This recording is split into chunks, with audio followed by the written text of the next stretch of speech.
Alors, on va commencer par les symboles 9 tranches. Qu'est-ce que c'est les symboles 9 tranches? Eh bien, vous allez voir. Et pour ça, on va aller chercher un cadre sur Google. Vous tapez Old Frame et entre guillemets public domaine. Et vous allez chercher dans les outils de recherche, vous spécifiez que vous voulez les images clip art.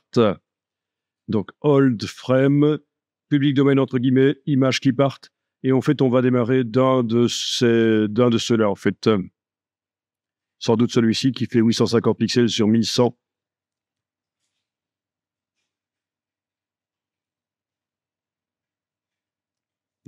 Quoi qu'on pourrait essayer aussi peut-être avec le deuxième là. On va essayer, on va voir ce que ça donne. Alors, je vais ouvrir le deuxième, clic droit, ouvrir le lien dans un nouvel onglet et afficher l'image. Voilà, je vais enregistrer l'image dans le dossier d'aujourd'hui.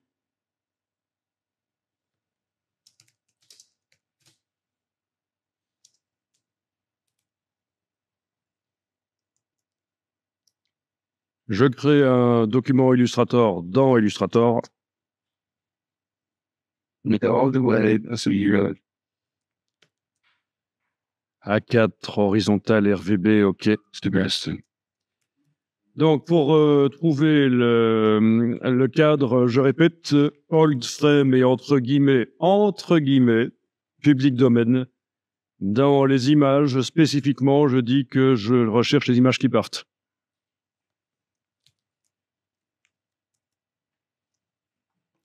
Voilà, donc de retour dans Illustrator, je vais importer l'image. Ça, je pourrais l'importer en tant que fichier lié ou pas, ça n'a pas d'importance ici. Voilà. Alors, si j'affiche la transparence, menu affichage, afficher le diamètre transparence, oui, je vois qu'en fait, ce n'est pas de la transparence ici. Donc, en fait, je devrais peut-être la retravailler dans Photoshop. Oui, je pourrais vectoriser. Mais je vais perdre peut-être des choses intéressantes ici. Ça va simplifier et j'ai peut-être pas envie de simplifier cet effet de dorure. Donc, je vais quand même la retravailler dans Photoshop. Donc, dans Illustrator, je vais quand même l'importer en tant que fichier lié. Donc, au moment où j'importe, je coche l'option lié. Et je vais aller la travailler parallèlement à ça dans Photoshop. Donc, je vais lancer Photoshop.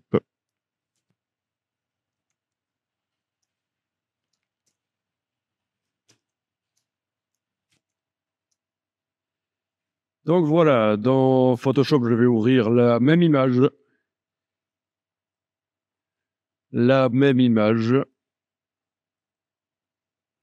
Tiens, je me suis gouré au moment où je l'ai renommé, c'est pas grave.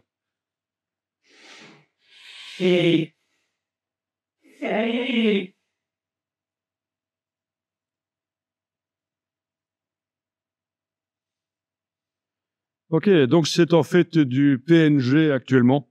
Et je vais faire quelque chose de spécifique à Photoshop de manière à rapidement faire disparaître le fond blanc. Donc en fait, il faudrait qu'elle soit au format Photoshop. Je vais l'enregistrer au format Photoshop parce que je vais vraiment utiliser une fonctionnalité spécifique à Photoshop. Ok, dans le même... dans la foulée, je vais même corriger ma faute d'orthographe là. Voilà.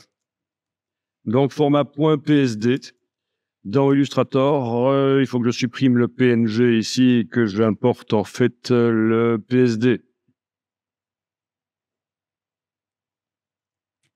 Donc, dans Illustrator, si je vais voir dans la palette des liens, c'est bien la version PSD qui est chargée. C'est l'idéal. Je retourne dans Photoshop et touche F, je passe d'un écran. Dans la palette des calques de Photoshop, je vais double-cliquer sur le calque, sauf que ça va pas marcher en fait. Je n'arrive pas à avoir accès aux curseurs qui vont me permettre de rendre invisibles, transparents les parties les plus claires, parce que c'est ça que je veux en fait. Pourquoi? Parce que c'est une image en couleur indexée. C'est-à-dire c'est une image grise à laquelle il y a une table des couleurs qui est attribuée. C'est un vieux système web pour faire des images légères. Si je vais voir dans la palette des couches, je n'ai qu'une seule couche. C'est une image grise, en fait. Vous allez dire, mais c'est pas gris, c'est en couleur. Ça, ben oui, parce qu'en fait, au niveau de gris sont attribuées des couleurs qui font partie d'une table des couleurs. Cette table des couleurs, vous pouvez la voir dans le menu Images, Mode, Table des couleurs. Là, voilà. Ça, ce sont toutes les couleurs qui sont attribuées. Il y en a pas beaucoup, hein. 32, qui sont attribuées au cadre. Donc, c'est une image très légère. C'est ce qu'on appelle les images en couleur indexées. Les images PNG sur le web peuvent être des images en couleur indexées, peuvent être aussi des images RVB. Il y a deux types de PNG, le PNG 8 bits et le PNG 24 bits. Celui-ci, c'était le 8 bits. Alors, c'est important de comprendre tous ces questions de format d'image. Donc, il y a deux solutions. Soit vous êtes extrêmement doué en tant que graphiste et les gens courent après vous pour avoir votre travail et vous pouvez donc sous-traiter tout ce qui est le côté technique et vous en foutre des formats d'image et de tout le reste et vous faites du graphisme, vous êtes un dieu du graphisme, ou alors ben, vous êtes un graphiste qui se défend mais on ne court pas après vous pour avoir vos travaux et donc le côté technique vous devez vous y intéresser. Voilà, je dis ça parce que j'ai déjà entendu des commentaires du style « Ah, moi, je suis graphiste, tout ce qui est format d'image, etc., c'est pas mon truc, je m'en occupe pas. » Voilà, maintenant, c'est vous qui gérez. Et donc, je l'ai déjà dit au précédent, je vais le redire ici, il y a une chaîne YouTube qui est intéressante pour donner les bases du graphisme. Mais il n'y a pas que ça, il n'y a pas que celle que je vais vous montrer, mais c'est intéressant d'une manière ou d'une autre d'étudier ça.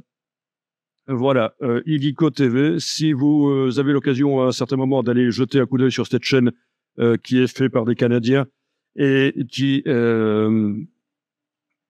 donc vous donne les bases sur les images numériques, les formats d'images, etc. Voilà. Mais il y a d'autres solutions qui existent sur le web pour vraiment comprendre les formats d'images. Il y a même des bouquins spécialement faits sur les formats d'images, en fait. Hein. Ça existe. Et donc voilà, je n'arrive pas à double-cliquer sur le calque dans la palette des calques parce que c'est une image en couleur indexée, c'est une image particulière. Je vais la convertir en RVB. Image, mode, couleur RVB. Voilà. À partir de là, c'est une image donc RVB, ce n'est plus une image en couleur indexée. La table des couleurs, d'ailleurs, n'est plus accessible. Et je vais double-cliquer sur la droite ici du calque pour d'abord le transformer en calque 0, puis à nouveau double-cliquer à cet endroit-là.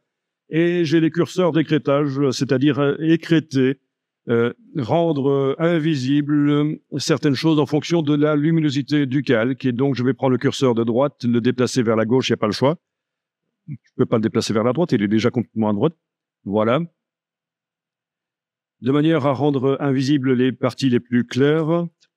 Et puis, je vais enfoncer la touche Alt, parce qu'ici, je regarde un peu le bord, j'ai encore un peu des petites traces blanches, et j'aimerais que ce soit réglé, ce problème. Donc, avec la touche Alt, je vais séparer en deux le curseur. J'aménage donc une zone de transition entre tous les pixels qui ont cette intensité lumineuse-là, qui vont rester visibles, et ceux qui ont ces intensités lumineuses-là qui vont devenir... donc, ceux-là vont rester visibles, et ceux-là vont devenir invisibles. Et entre les deux, il y a une transition. C'est avec la touche Alt, j'ai séparé le curseur en deux pour faire quelque chose de quand même d'assez propre. OK. Oui, c'est possible qu'il y ait des trous qui soient apparus à un certain moment. Il y a des moyens pour éviter ça. Mais c'est pas une formation Photoshop et donc malheureusement, je ne vais pas pouvoir vous expliquer tout ça. Je vous ai refilé des vidéos où on explique ce genre de choses, en fait. Hein. Alors, je vais faire fichier enregistré. Je vais aller voir dans Illustrator ce qui se passe. Je réponds oui à la question et qui me disait que le fichier a été modifié sur le disque dur. Et voilà, j'ai un cadre transparent. Bien, donc, dans Illustrator, je vais peut-être enregistrer ce document à nouveau. Non, pas à nouveau, parce qu'en fait, je ne l'ai jamais enregistré.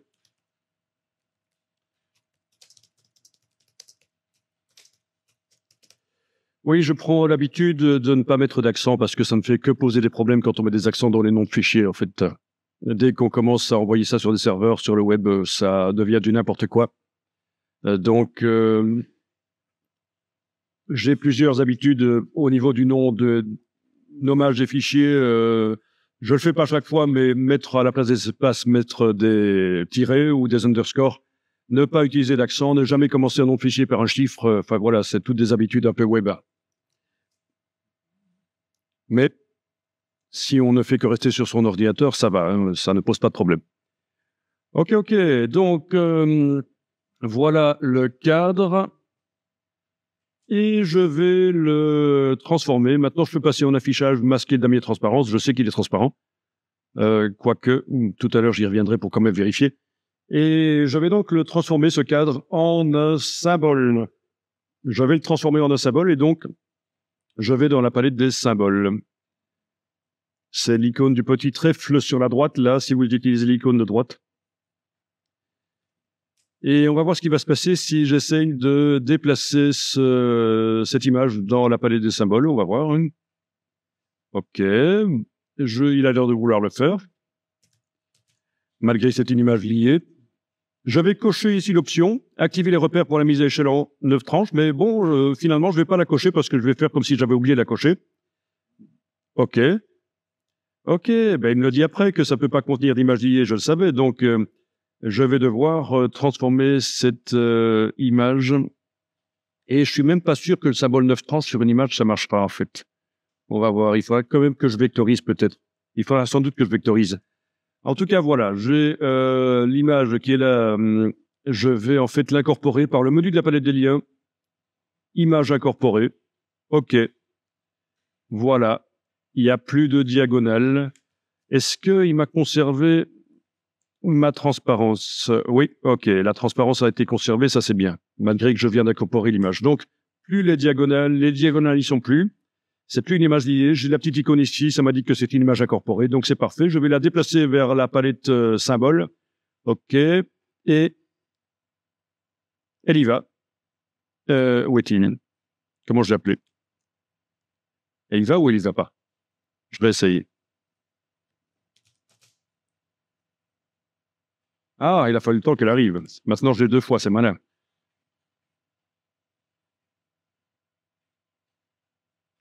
OK. Elle est là.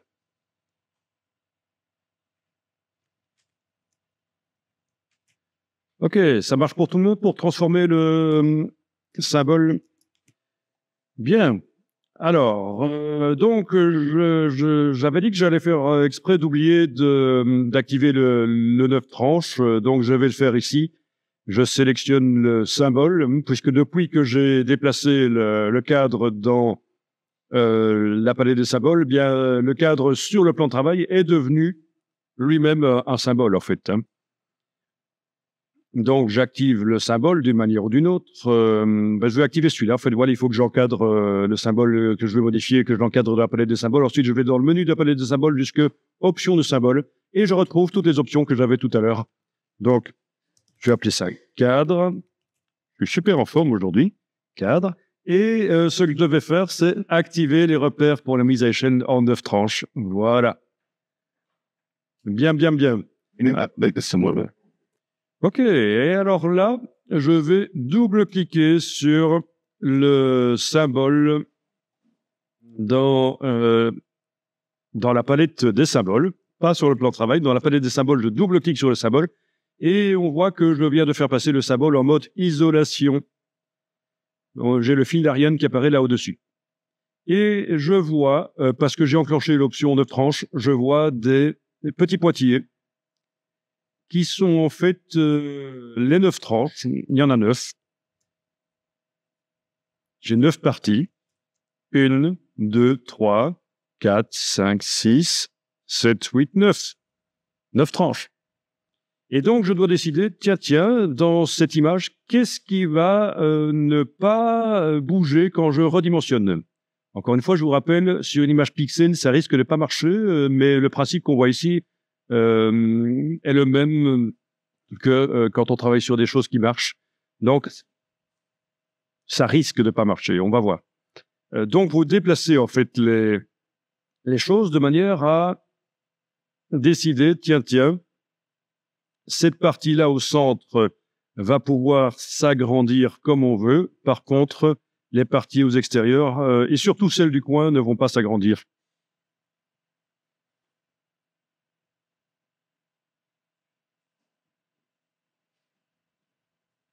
Bon, alors je sors du mode isolation. Et voyons un peu ce qui se passe si je redimensionne ce symbole maintenant avec l'outil de transformation manuelle. Outil de transformation manuelle, on a dit. Et oui, donc comme prévu, dans le cas d'une image, le symbole 9 tranches ne marche pas. Ça s'étend, ça s'agrandit tout à fait normalement, comme s'il n'y avait pas les 9 tranches. Donc voilà, je vais devoir le faire absolument sur des vecteurs, le symbole 9 tranches. C'est quelque chose à retenir. Si vous faites ça sur des images, on a l'impression que ça fonctionne, qu'on arrive à mettre en place le processus, mais finalement, non. Les 9 tranches ne sont pas du tout prises en compte quand on redimensionne. C'est un redimensionnement tout à fait normal. Ok, j'annule la mise à échelle alors, et on va faire la même chose, mais sur une version vectorisée du cadre. Bon, je voulais pas trop la vectoriser parce que je voulais garder toutes ces subtilités. Mais finalement, je vais devoir la vectoriser, quand même.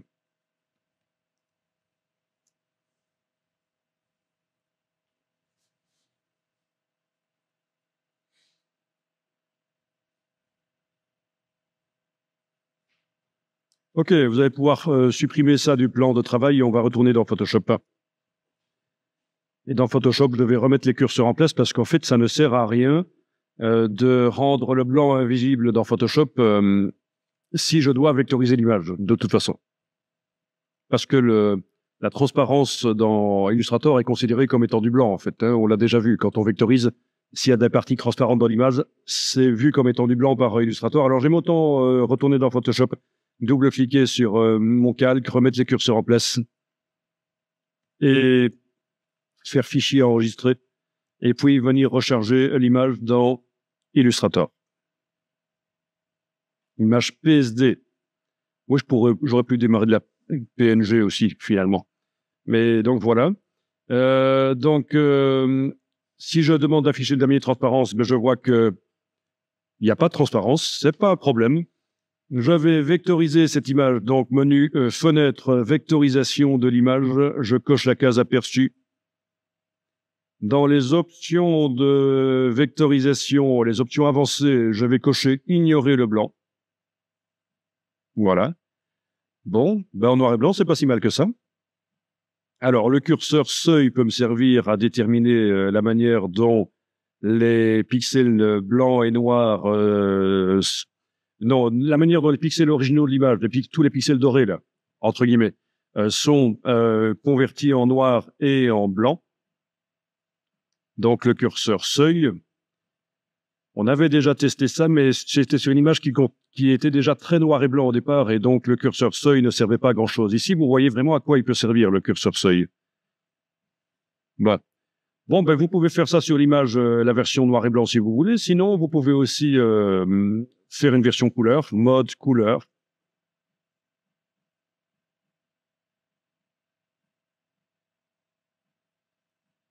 Ça prend beaucoup de temps.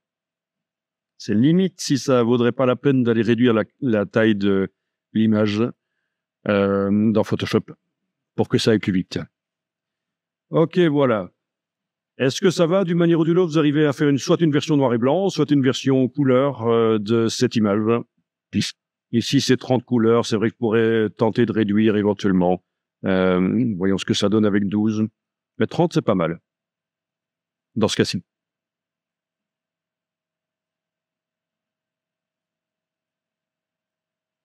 Oh, bah 12, c'est quasiment la même chose, en fait. Ok. Ça marche pour tout le monde, ça? Vous avez fait la vectorisation? Bien. Donc, je vais ici dupliquer le calque parce que je voudrais quand même garder, on ne sait jamais, une version vectorisée de cette image, donc avec la vectorisation dynamique pour pouvoir les modifier éventuellement les paramètres. Donc, je vais dupliquer le calque. J'emmène le calque sur le bloc de feuilles dans le bas de la palette de calque. Je verrouille le calque original, j'enlève l'œil. Important, c'est là que les stagiaires en général oublient d'enlever l'œil en face du calque d'en dessous et alors ils ne comprennent pas trop ce qui se passe. Vraiment, une fois que vous avez dupliqué le calque, vous enlevez l'œil en face de celui d'en dessous, vous le verrouillez et on continue à travailler sur celui du dessus. Ok, donc je sais que dans la palette de symboles, ça ne peut pas contenir des images liées. Donc, cette image-là, qui est actuellement activée, voilà, cette image-là, je vais l'incorporer dans le document Illustrator, donc dans le menu de la palette lien, image incorporée. Oui, il y a toute une, vu que c'est une importation Photoshop, il y a toute une boîte de dialogue. Mais je clique sur OK, c'est bon, les diagonales ont disparu de l'image, c'est plus une image liée, c'est plus une image liée. L'icône est là, ça m'indique que c'est une image incorporée, donc c'est parfait. Et je déplace cette image vers la palette de symboles. OK, je vais pas vous remontrer comment, après avoir fait le symbole, on va modifier cette option-là. Je vais directement l'activer, en fait. Vous avez compris tout à l'heure, je vous ai montré. Donc, j'active l'option activer les repères pour la mise à échelle 9 tranches. OK. Voilà le symbole qui apparaît dans la palette des symboles. Est-ce qu'on peut avoir des plus grandes vignettes non. C'est dommage. Donc, voilà le symbole, le cadre doré. Ça, c'est celle juste avant. C'était l'image pixel, en fait. Hein, parce que les symboles peuvent contenir des images pixels, mais ici, c'est la version vectorisée. Et ce que je veux faire avec le strange devrait fonctionner là-dessus. Donc, je vais double-cliquer sur ce symbole-là dans la palette de symboles et je vais donc passer...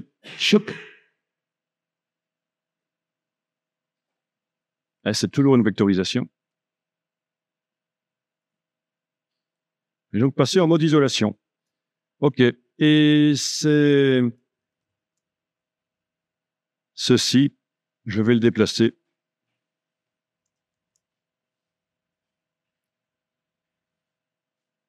Donc, ces petits pointillés, vous ne l'aurez pas si l'option 9 tranches n'est pas enclenchée pour le symbole. OK, je vais sortir du mode isolation. On a quand même un petit problème, c'est que ça nous bouffe du temps, le fait que le symbole, ce soit une vectorisation. Bon, c'est un peu compliqué, hein, parce que là, oui, ce qu'on va faire va fonctionner, on va le tester. Je vais ici sélectionner le symbole. Je vais peut-être enlever le damier de transparence parce que finalement, ça nous ennuie. Menu affichage, masquer le damier de transparence. Donc, je sélectionne le symbole sur le plan de travail. Puis, avec l'outil de transformation manuelle, je vais tenter de le redimensionner.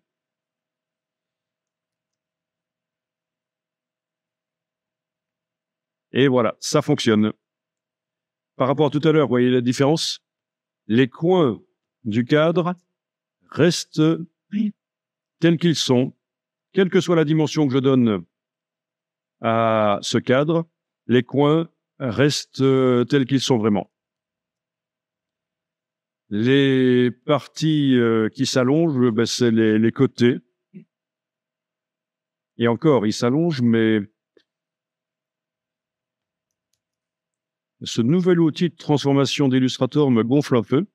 Voilà, les côtés s'allongent, mais est-ce qu'ils s'élargissent? Pas sûr. Hein. Vous voyez, on arrive à faire des choses quand même pas mal. Au départ d'un cadre, vous arrivez à faire des choses assez bien. Par rapport à ce qu'on avait tout à l'heure, sans avoir fait le symbole 9 tranches sur une image vectorisée, eh bien, c'est pas mal ça. J'arrive à donner une dimension au cadre comme je veux. Bon, c'est vrai que ça fait un peu bizarre là, parce que je l'allonge énormément. Mais bon, on suppose qu'on va pouvoir lui donner différentes dimensions, différentes proportions, sans que ce soit trop visible grâce au système 9 tranches.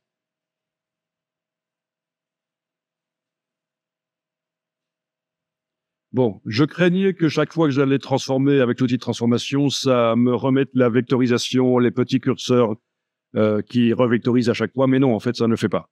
Ça me l'a fait seulement quand je suis passé en mode isolation sur le symbole, donc ça va, je n'ai pas besoin d'essayer de régler le problème d'utiliser une version décomposée de la vectorisation en tant que symbole.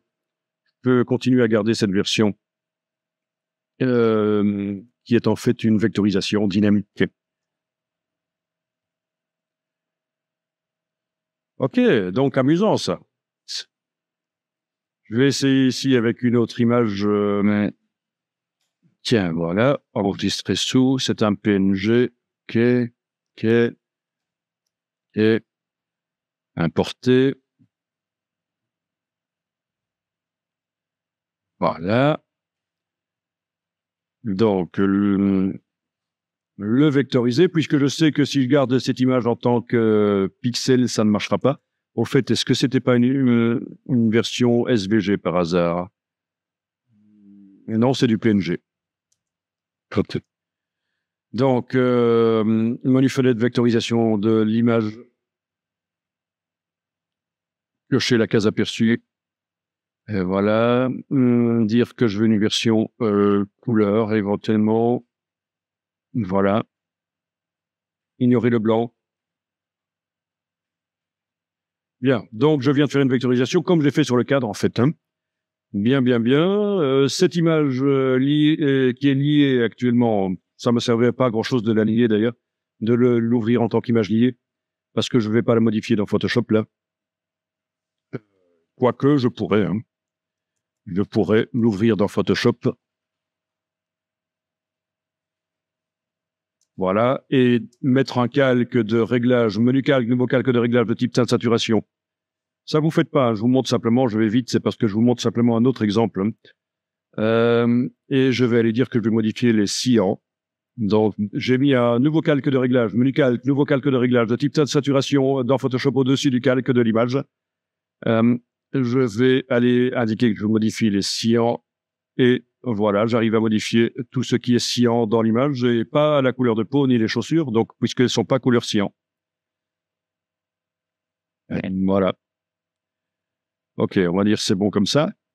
Je vais faire calque, aplatir l'image. Non, il aurait mieux valu que je demande calque fusionner avec le calque inférieur. Oui, la différence c'est que la transparence reste, mais de toute façon Illustrator ne tient pas compte de la transparence, donc que la transparence reste, c'est pas mal. Pour ceux qui avaient suivi la formation Photoshop, vous avez vu la petite astuce ici. Quand je fais calque, aplatir l'image, la transparence ne reste pas. Quand je fais calque, fusionner avec le calque inférieur, la transparence reste. Donc, c'est un petit truc amusant, ça. Fichier enregistré, je retourne dans Illustrator et voilà. J'ai donc mon personnage qui a maintenant la couleur de costume que je voulais. Donc, ça, c'est juste un exemple. Pourquoi est-ce que je voudrais éventuellement faire passer l'image temporairement dans Photoshop avant de l'utiliser dans Illustrator réellement en tant que symbole. Et j'ai dû aplatir l'image, enfin non pas aplatir puisque j'ai vu que ça enlevait la transparence, j'ai demandé menu calque fusionner avec le calque inférieur dans Photoshop parce qu'en fait c'est un format PNG qui ne peut pas contenir de calque. Il fallait qu'il n'y ait qu'un seul calque dans Photoshop. Hein. C'est pas un format PSD, j'avais pas pensé à le convertir en PSD, travailler en PSD avec. Alors, donc, ce fichier lié, je vais l'incorporer. Donc, menu de la palette lien, image incorporée. Voilà. Je vais le déplacer dans la palette des symboles. Je vérifie d'abord par rapport à ma page A4, est-ce qu'il n'est pas trop grand? Si vous aviez une image qui est immense, il faut savoir que quand vous allez l'utiliser dans Illustrator, le symbole, bah, il va être forcément chaque fois très grand. Ça peut être ennuyeux. Donc, c'est important que la taille de ce que vous transformez en symbole, ce soit correct par rapport à un A4. Et il vaut mieux que ce soit à la taille à laquelle vous allez l'utiliser, en fait. Pas trop petit, pas trop grand. Ok, je déplace ça dans la palette symbole. Il veut pas y aller, pourquoi? Avec la flèche noire, ce sera peut-être mieux. Ok, avec la flèche noire, c'est bon. Je coche activer les repères pour la mise à échelle de tranche. Ok. Je double-clique sur ce symbole dans la palette symbole. Je vais passer donc en mode isolation sur ce symbole. Là.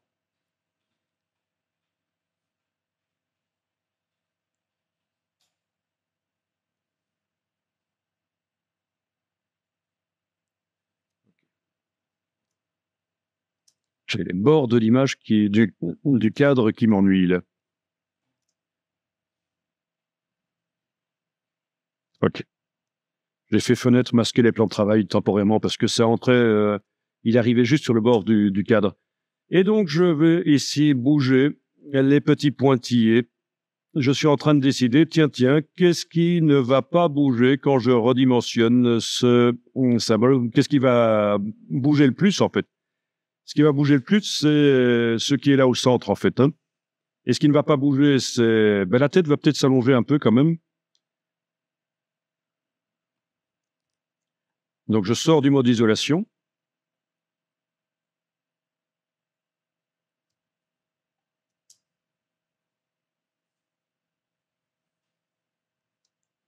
Je vais dupliquer mon personnage.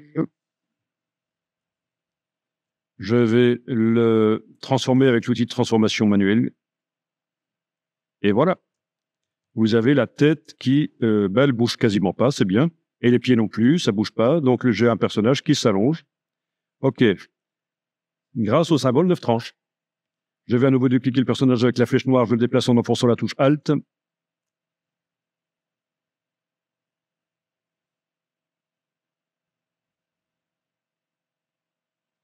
Bon, voyons un peu ce qui se passe si maintenant je l'écrase. Waouh. Pas trop quand même. Voilà. Amusant ça, hein? Comment rapidement transformer les choses. Alors, il faut savoir que les symboles 9 tranches vont pouvoir être utilisés pour faire des graphiques statistiques. C'est-à-dire, vous voyez, des barres, hein, des diagrammes. Et à quoi ça pourrait servir? Ça pourrait servir à montrer notamment des quantités. Voilà. Ça pourrait être un graphique de l'évolution de quantité. Vous voyez les graphiques statistiques, hein? À quoi ça ressemble? Dans Illustrator, c'est possible de les faire. Je ne vais pas vous expliquer parce que j'ai fait une bonne vidéo qui explique tout ça pendant 1 heure et c'est très ennuyeux et c'est pas génial. Illustrator n'est pas excellent pour faire ça, mais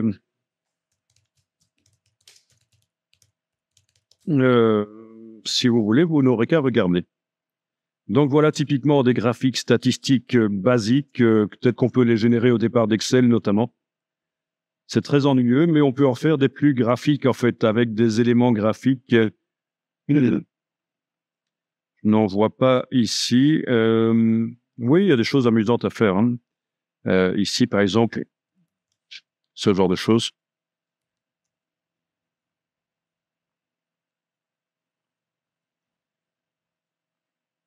Je cherchais des graphiques où on utilise, à la place des barres, on utilise par exemple des éléments. Dans Illustrator, c'est possible de le faire. Bien. C'est un peu ça, en fait, hein. Vous avez ici les flèches qui ont le même style, mais pas la même longueur, en fait.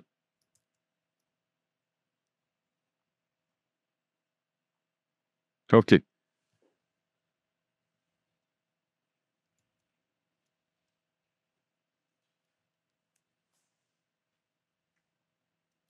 Bien, bien, bien.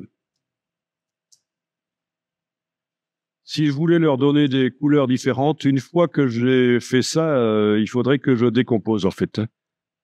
Parce que c'est le même symbole. C'est le même symbole dans la palette symboles. Donc, je peux pas donner des couleurs différentes.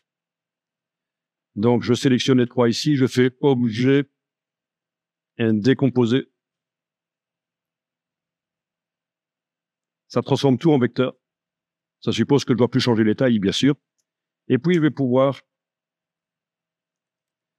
modifier les couleurs. Pour modifier les couleurs facilement, j'ai peut-être intérêt à passer en mode isolation sur le groupe, en fait. Bon, une solution consisterait à transférer uniquement celui-là sur un calque avec les autres calques verrouillés. Mais je peux aussi passer en mode isolation sur le groupe, ici, qui a été créé suite à la décomposition. Donc, je double-clique.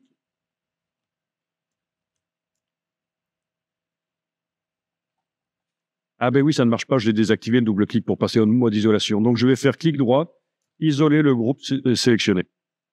Voilà. Donc, ça veut dire, vous voyez, que je ne travaille que sur ce personnage-là. Les 2 autres sont affadis, tout le reste est affadi. Je suis passé en mode isolation sur ce groupe-là. Quel intérêt? Mais je vais pouvoir ici prendre la flèche blanche plus, aller sélectionner une partie du personnage qui contient la couleur du costume, demander dans le menu sélection identique couleur de fond. Donc ça sélectionne toutes les couleurs de fond identiques. Là, tiens, c'est des couleurs de fond différentes ici. Je vais les ajouter manuellement. J'ai quand même des couleurs différentes avec sa touche majuscule. Voilà. Bon, rapidement fait. OK. Et je vais pouvoir aller changer la couleur.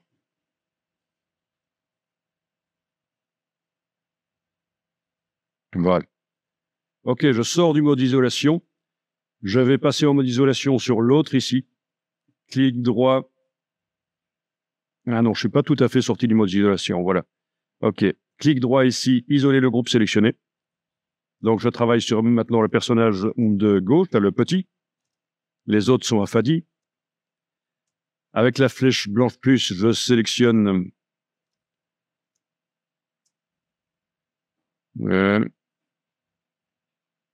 Ah, c'est une vectorisation. Il faut que je la décompose. Voilà.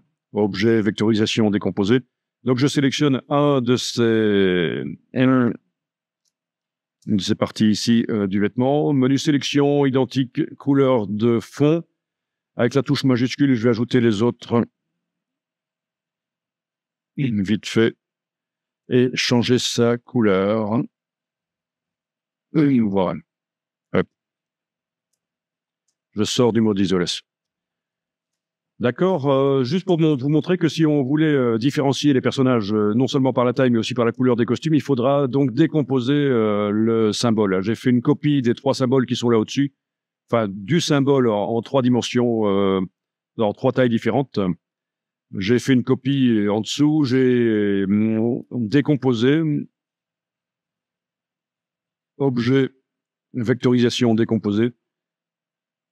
Et puis, je suis passé en mode isolation pour pouvoir faire des sélections automatiques sur le costume sans que les couleurs identiques sur les costumes des 2 autres personnages soient prises en compte. Amusant ça, hein, quand même, ça peut servir.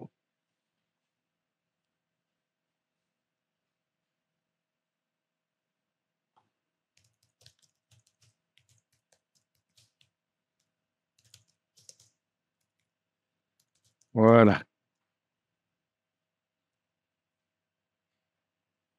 Personnage, symbole de tranche, voilà.